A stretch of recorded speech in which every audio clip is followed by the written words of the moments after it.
Alors, bonjour tout le monde. Je suis Boris Brott, je suis le directeur artistique et le chef d'orchestre de l'Orchestre classique de Montréal. Et j'ai avec moi trois tellement intéressantes personnalités. Premièrement, Adam Cicchillitti, qui est le guitariste soliste guitare pour notre concert le 8 juin, un concert Mozart à McCartney. Et aussi, j'ai Marc Djokic, qui est notre violon solo, et Chloé Dominguez, notre violoncelle solo dans l'orchestre. Tous les deux qui vont jouer dans le quatuor, qui seront nos invités spéciaux aussi pour ce concert. Alors, un très intéressant titre de concert, disons de Mozart à McCartney, qui, au première vue, on doit dire pourquoi on met ensemble ces deux compositeurs tellement différents. Alors, je vais demander peut-être à Marc Djokic de parler un peu là-dessus. Yeah. Well, I mean, for me, okay, if we think about, Paul McCartney, of course, everyone always thinks about the Beatles. And, one thing I find really interesting in classical music, especially from classical musicians, we're, we're very eager to give sort of composer status to our well-known rock stars who have written such a broad spectrum of music. We have people like Jimi Hendrix and of course Paul McCartney and Roger Waters from Pink Floyd. We're very eager to give them composer status, and I think Paul McCartney is absolutely no exception. When you think about it, I think he was a composer before he was a musician. He actually switched to bass kind of early in the career of the first version of the Beatles band, the Beatles setup. That's why he has his funny violin Hofner bass. And already there's a clue that he was a fan of classical music. But yeah, I think his main focus was really writing songs and giving musical direction to the Beatles. That's very apparent in especially albums like Abbey Road here. So yeah, it's really, I think, appropriate to have these two composers, especially with the Mozart symphony, the Jupiter Symphony, Symphony number 41. This is considered one of the greatest symphonies of all time. And of course, everyone refers to the Beatles and each individual musician of the Beatles as one of the greatest bands of all time. So we have these two superpowers of music. For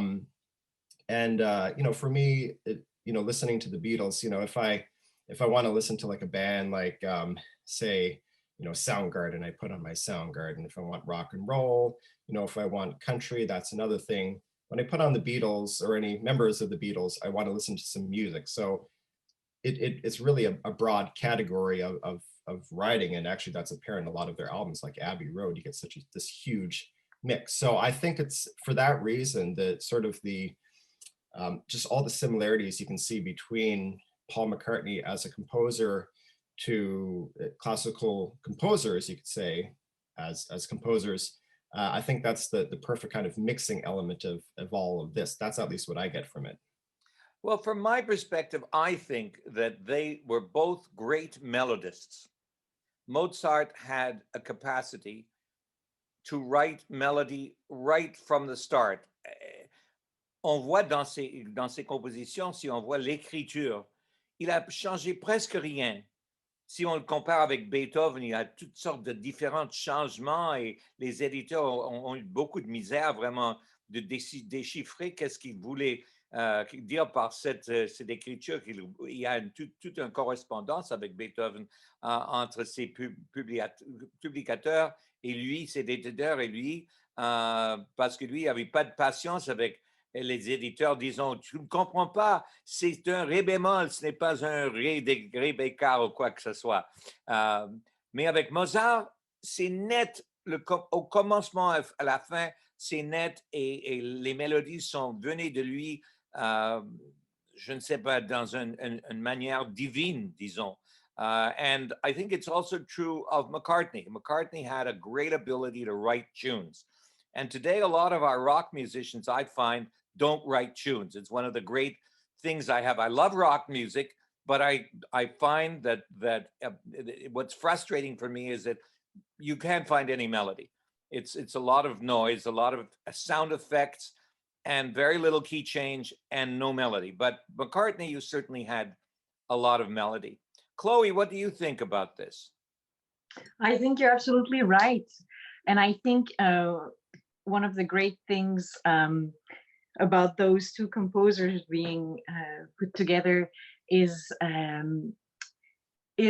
as you say, is how they included the strings. Alors, le quatuor, les instruments symphoniques sont vraiment très présents dans les enregistrements des Beatles de Paul McCartney. Alors, ça semble être une évidence finalement de mettre Paul McCartney à l'intérieur d'un concert de musique classique. Et c'est certainement quelque chose que nous, musiciens classiques, on apprécie énormément lorsqu'on écoute la musique des Beatles de Paul McCartney. Mais je crois en fait que tout le monde, les non-initiés aussi, apprécie cette couleur qui est vraiment, qui est vraie. C'est pas des instruments synthétiques, ce ne sont pas des instruments électroniques. Lorsqu'on écoute la musique des Beatles, ce sont réellement de vrais humains qui jouaient, et puis ça donne une couleur totalement envoûtante à leurs enregistrements. Donc, je crois que d'inclure Paul McCartney à l'intérieur d'un concert, surtout un concert estival comme ça donne, ça va permettre à tout le monde de pouvoir chanter et puis vraiment d'avoir un grand plaisir lors du concert. Merci, oui, vous avez raison. On va jouer 3 quatuors dans ce concert orchestral, dont celui qu'on appelle Haymakers and Midwife, et aussi une autre qui s'appelle Live and Let Die. Mais je ne sais pas, est-ce que c'est une composition originale, Marc? Est-ce que c'était pour un film, peut-être de James Bond? Ou est-ce que c'était parce que Live and Let Die, je me rappelle toujours, c'est un film de James Bond. Yeah, well, I mean, that was the name of the James Bond film, Live and Let Die. I can't remember which. Ça qui est le thème du James Bond film ou non?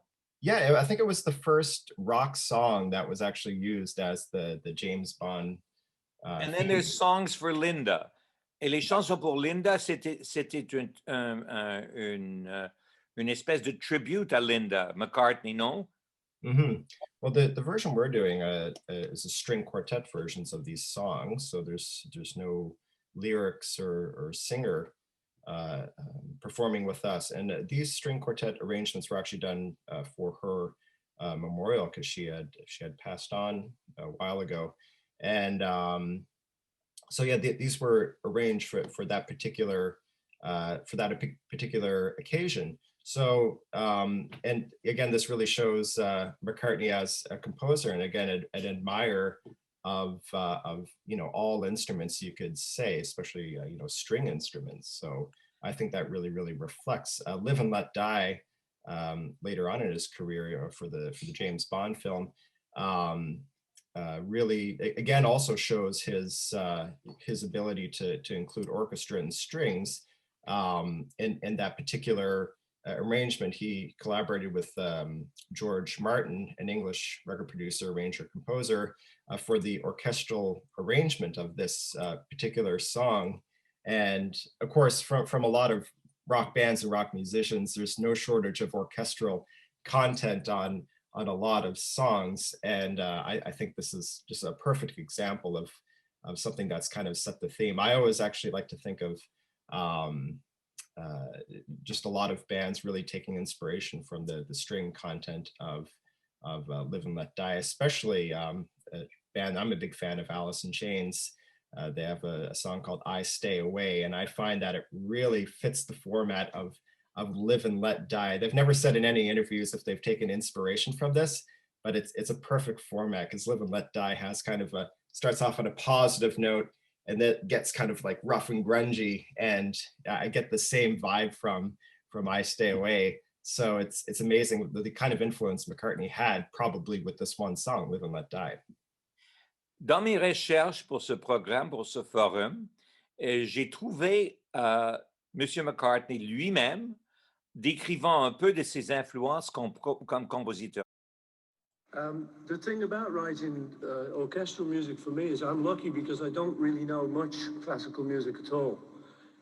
When I was a kid, my dad always used to turn it off when it came on the radio. He'd say, turn that stuff off. You know, he was a jazzer. He didn't like it. So I never really heard much.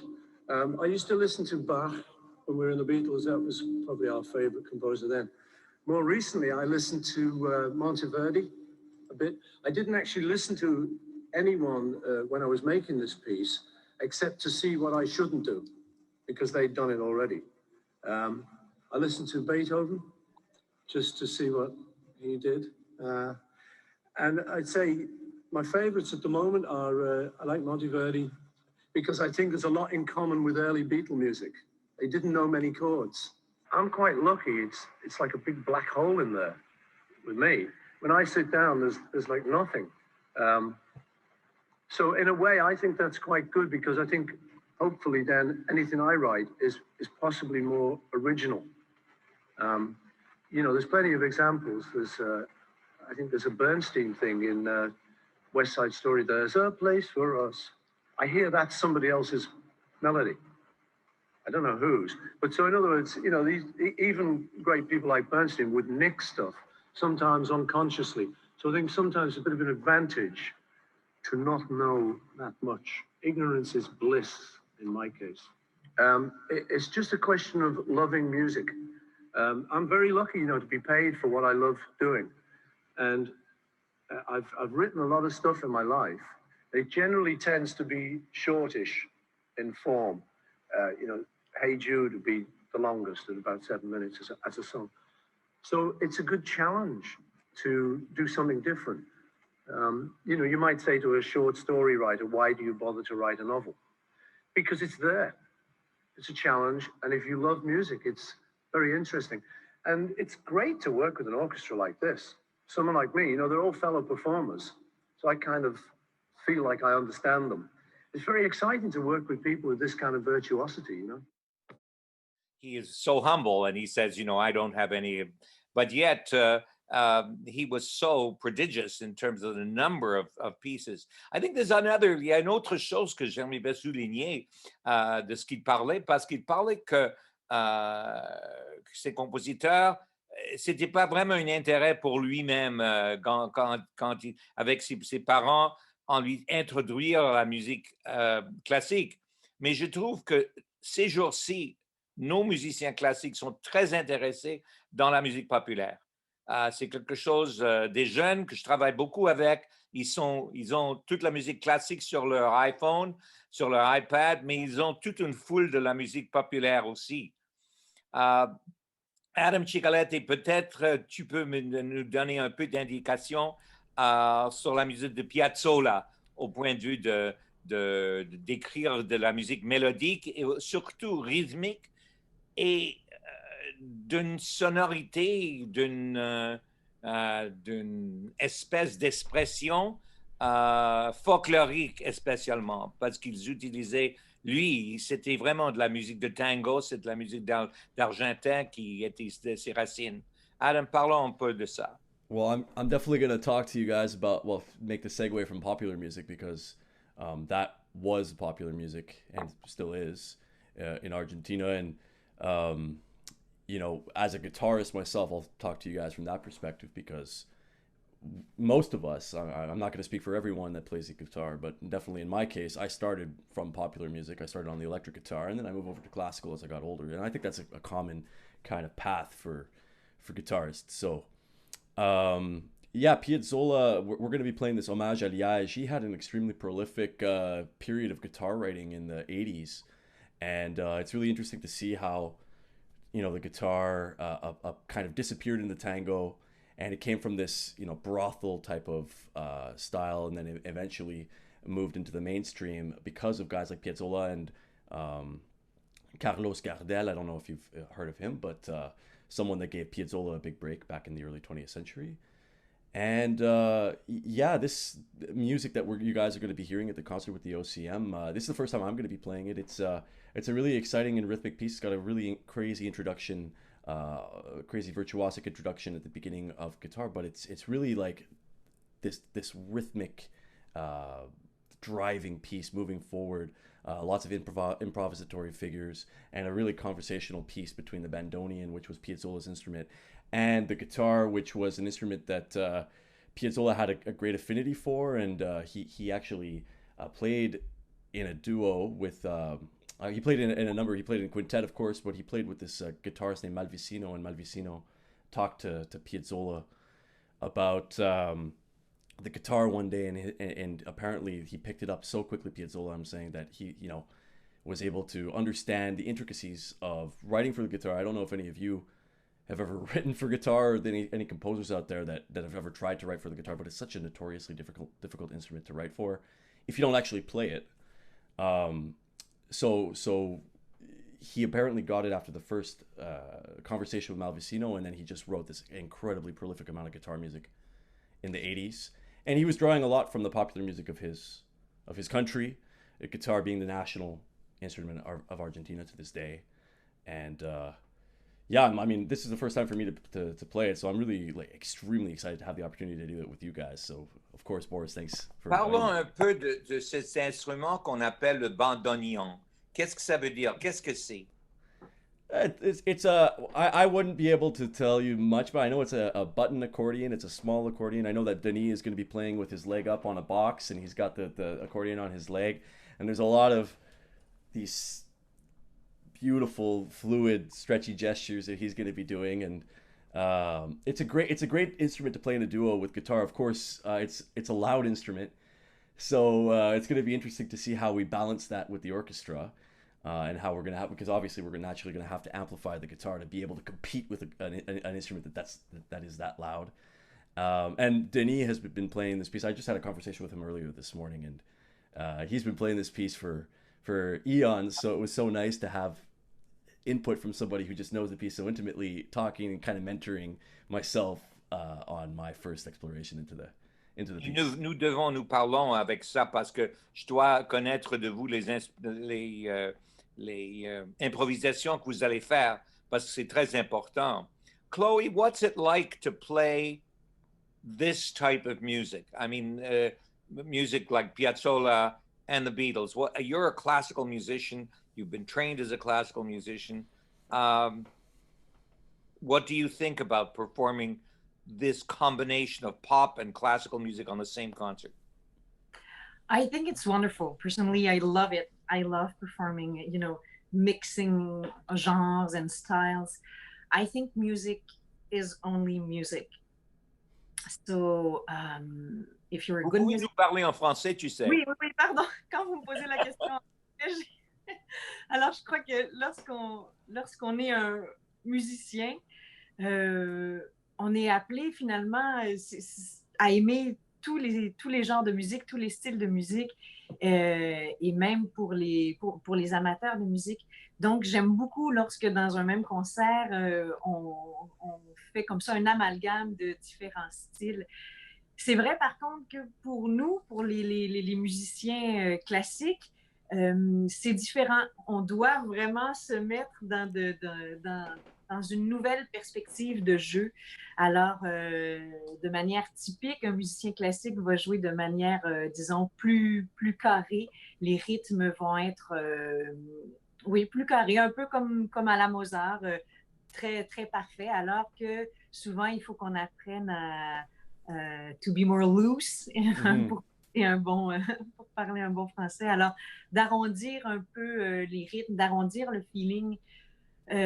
Aussi, je sais que souvent on peut remarquer les musiciens classiques, on a aussi tendance à avoir beaucoup de direction ou beaucoup de rubato. Ça fait partie de l'essence même de la musique classique. C'est une musique qui bouge, qui respire. La musique populaire a tendance à être beaucoup plus régulière. Alors ça, c'est aussi quelque chose qu'on doit, tout en étant, bien entendu, quelque chose de vivant. Pour eux aussi, il y a des respirations et tout, mais ce sont donc des choses, je sais que l'on doit, comme musicien classique, des choses auxquelles on doit faire porter un petit peu plus d'attention lorsqu'on joue, par exemple, de la musique populaire. Pour la musique de Piazzolla, ce qui est intéressant, c'est que lui a fait un peu l'exercice contraire. Alors, il s'est dit, je vais utiliser la musique qui est la musique populaire de l'Argentine, mais je veux lui donner une couleur classique. Alors, c'est comme si lui a fait le chemin inverse. Il a voulu rejoindre l'univers de la musique classique. Alors, je dois dire qu'à ce moment-là, il y a moins de traduction à faire dans la tête d'un musicien classique parce que Piazzolla a fait ce travail-là. Ce qu'il voulait, c'est que cette musique dite populaire entre dans les salles de concert et soit écoutée de manière très attentive et que ce ne soit pas finalement uniquement, sans vouloir rien enlever à ça, là, mais que ce ne soit pas uniquement une musique de danse, mais que ça devienne vraiment une musique que les gens pouvaient écouter pas de manière passive, mais tout en étant assis sans être le support de la danse. I just want to add on to that because I think it's super on point what you just said, and I think in particular, learning how to take this music, which is written out in a score, and give it that feel of, like you said, Boris, before, improvisation. It's not necessarily improvised, but you want to have it learned to a point where you could just, play around with it and give it your own personality, because that's what Piazzolla did, right? He really imbued, and that's kind of what's the essence of the tango, is every instrumentalist, every interpreter of that music is going to come to it with their own approach and their own feel, and that's what we want to be able to convey when we're performing it for an audience. So that looseness that we need to be able to get, that takes a long time as a classical musician to kind of get rid of a lot of the things that create that squareness in our playing that she's talking about. So really important point, I think. Mais je pense, vous avez raison, mais je pense que c'est quelque chose de nos jours. Parce que si je pense que de la musique de Bach, par exemple, qui est beaucoup influencée dans cette symphonie de Mozart, le dernier mouvement, c'est un fugue en 5 parties et utilise cette motif qui est le base de la symphonie du commencement à la fin. Da, da, da, da. Seulement ces 4 notes, ce motif de ces 4 notes, c'est partout dans la symphonie. Et vraiment, c'est un tribut à la fin de la vie de Mozart, qui est notre introduction vraiment à l'époque romantique. C'est notre introduction à Beethoven, à la symphonie de Beethoven. Et je trouve que la chose pour moi, comme chef d'orchestre, est de faire que les musiciens pensent à ces symphonies de Mozart ou quoi qu'on joue dans une manière improvisatoire. Parce que Bach, c'était son talent d'être improvisateur, plutôt que d'être connu comme compositeur de la musique écrite. Bach's music was almost forgotten until Mendelssohn rediscovered it in the end of the Romantic era, because mostly he was known as an improviser on the organ. And we have to bring that improvisatory quality to the music when we play it, much as we do with string quartets. What do you think of that, Marc? Unmute. Yeah, no, absolutely. And the thing is, interesting thing about the music of Piazzolla, especially when it's, it's hard to say, what composer's newer to a musician. I know for a lot of classical musicians, the music of Piazzolla, we haven't had it, like, been able to play it for very long. I think it was like in the early 90s when maybe some musicians like Yo-Yo Ma and Guidon Kramer kind of brought it to the stage. So it's, there's still sort of a bit of a learning curve to it, and an element of improvisation. I know with string quartets, everything is really exposed. You only have 4 voices, so you do have to kind of give it a little extra push in terms of interpretation and feeling the rhythms. Otherwise, it can seem just really dry and a little bit too structured. So there's a lot of in terms of improvisation in classical music, when you think it's all written on a page, how could you have an improvised feel on that? Well, there's so many liberties you can take with tempos and rhythm, and even like adjustments in intonation. It's amazing what you can do within those confines. Sometimes those confines of having your notes on a staff actually kind of let the imagination work a little harder. So from a classical musician standpoint, that's kind of how I feel about bringing a sense of improvisation to that. et c'est mon but, franchement, comme chef d'orchestre, de faire une atmosphère, de créer une atmosphère dont tous les musiciens se pensent comme improvisatoires, qui donne un je ne sais pas, un grand format des mélodies et des harmonies et du contrepoint. Euh, de donner du temps vraiment à les solos de s'exprimer, de donner l'espace pour la musique. Je ne suis pas d'une façon ou d'une autre comme chef d'orchestre. J'entends, j'écoute des performances des grands chefs, des fois qui sont linéales dans leur interprétation. Et moi, j'essaie de faire le contraire, de donner de l'espace pour les musiciens individuels de s'exprimer.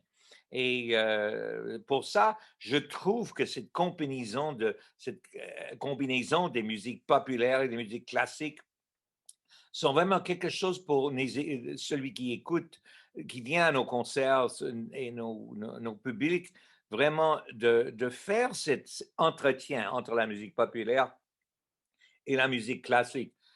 On doit savoir que Mozart, il était beaucoup influencé, comme la musique de Haydn, des danses de cette période.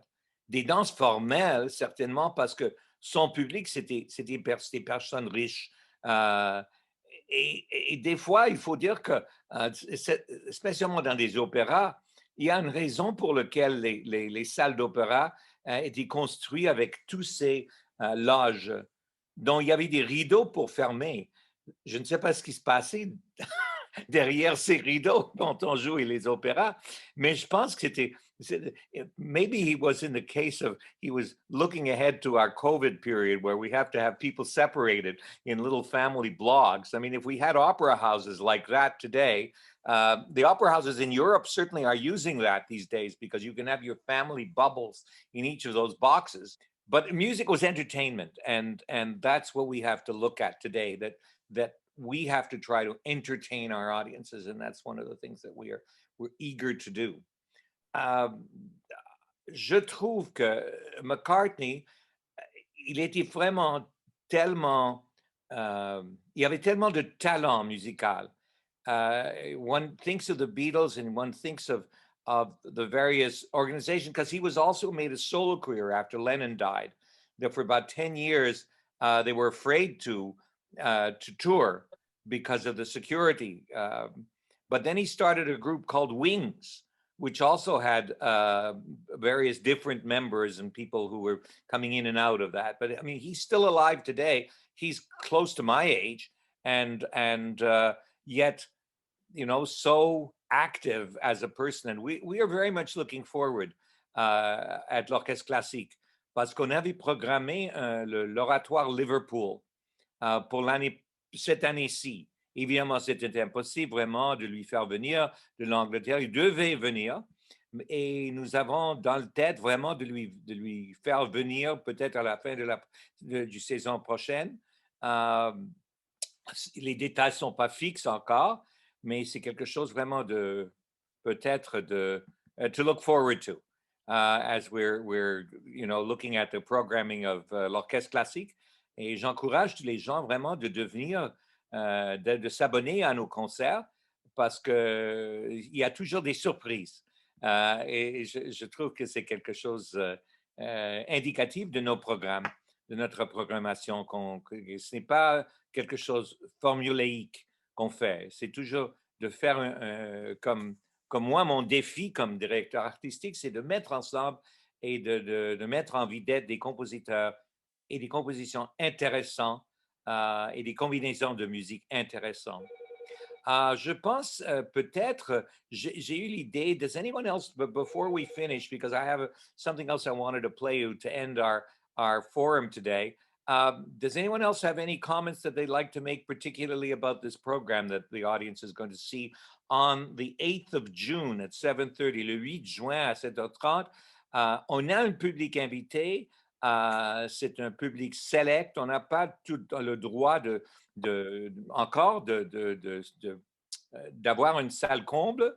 On a seulement, je pense, 125 billets à vendre, des billets personnels pour venir assister au concert. Et je trouve que tous les gens sont tellement intéressés vraiment de se mettre ensemble en personne, et les musiciens aussi. On a un avis de jouer pour des gens et pas pour seulement des chaises vides. So does anyone want to comment on that? I could say something first. I just, for each one of these concerts, especially through these really hard times, I've been so excited, like looking forward to every concert, and just, I think the programming this year has just really been exceptional. It's been just such a blast as a musician to play all this music. Not only that, to see some great local talent, and and not only that, just really getting to know the orchestra better, and I think we all really appreciate just being with each other. I mean, especially after so much time in lockdown. So it's amazing the kind of attitude and spirit there's been backstage and on stage of just musicians really getting just kind of rediscovering ourselves and really enjoying ourselves at making music together. And I hope our audience really takes away from that, especially with this awesome program of the wonderful Mozart Symphony Number 41 and the music of Paul McCartney. I hope everyone who's watching and comes to see us really kind of feels that spirit and kind of rejoicing seeing live music again, because all of us on stage, we're definitely feeling that, and it's been such a awesome job from the team at OCM putting all these great concerts and great programs together. So I hope you'll be with us in spirit and in person. The thing I wanted to say was that one of the things that's extraordinary about l'Orchestre Classique de Montréal, c'est que nous avons des musiciens que chacun est un soliste. Et comme ça, quand vous jouez, Marc, avec nous comme violon solo, vous avez tellement un talent comme soliste, et le premier des violons, des secondes violons, Alex Lozowski aussi, et un standard extrêmement haut, et Chloé Dominguez, la même chose, comme violoncelliste. Vous allez nous jouer la saison prochaine avec nous comme soliste aussi, et j'ai bien envie que tu fasses ça. But because we have all of this abilities, all this collection of abilities, and unlike a big orchestra, each person is really essential. I sometimes wonder with a big symphony orchestra, if you play on the inside of the eighth desk in the first violins, or the sixth desk of the second violins, if you stop playing and you have to wonder to yourself, well, do I make any difference or not? But as a musician in l'Orchestre Classique, when you stop playing, well, there's a difference, and no matter where you're sitting. So I think, it's really, and it's an interesting part of COVID as well, because we've had to have separate stands. We don't have partners. You can't sit next to somebody. So it's really, you're creating this bubble yourself.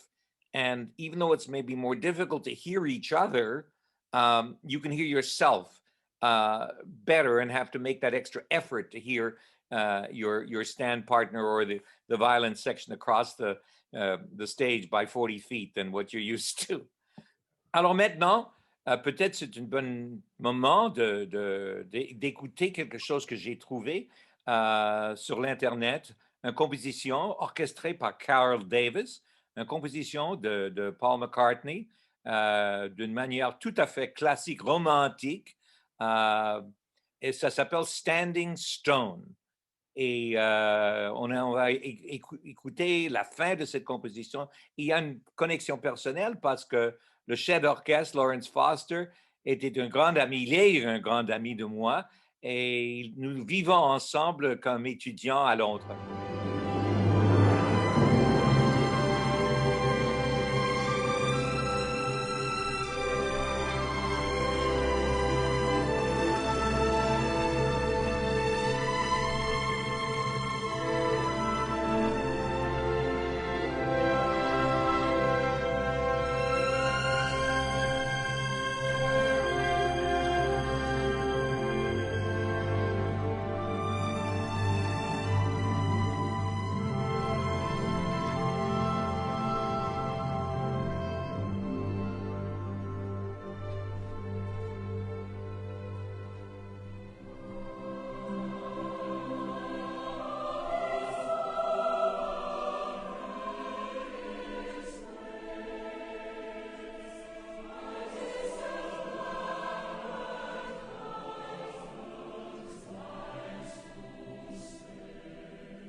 Boris, I'd like to add in just another little snippet that I meant to end on before. I didn't know we were ending with the video, but because this is the end of the season concert here, I'd like to thank you for always bringing so much inspiration and an incredible amount of musical knowledge to every program, every rehearsal, every concert.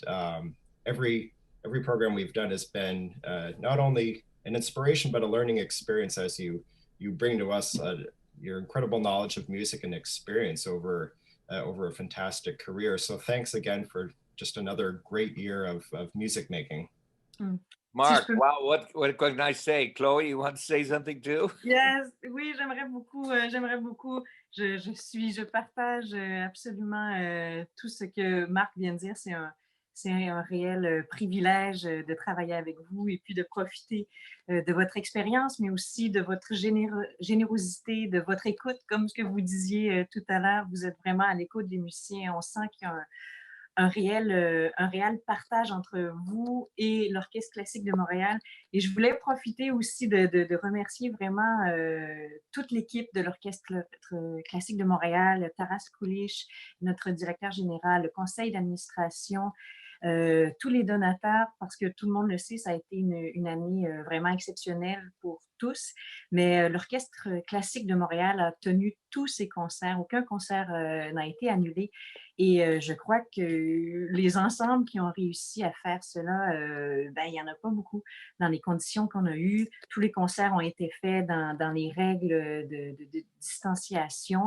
Nous avons eu des web diffusions et pour nous, musiciens, ça a été vraiment une source de joie, un support inestimable.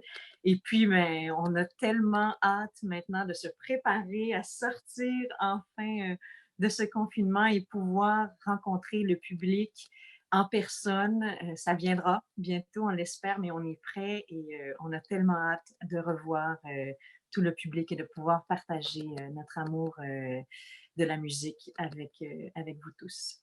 Absolutely, Chloé. C'est très gentil. Merci, Marc. Merci, Chloé. Can I say something too? Am I allowed? Of course, Adam. Go ahead. Yes. Well, first of all, watching that excerpt of the McCartney, it kind of pinched me in the chest a little bit, just seeing that many people together in one spot. So I absolutely have to echo what Chloé said. Like, I cannot wait till we can get back into that type of environment.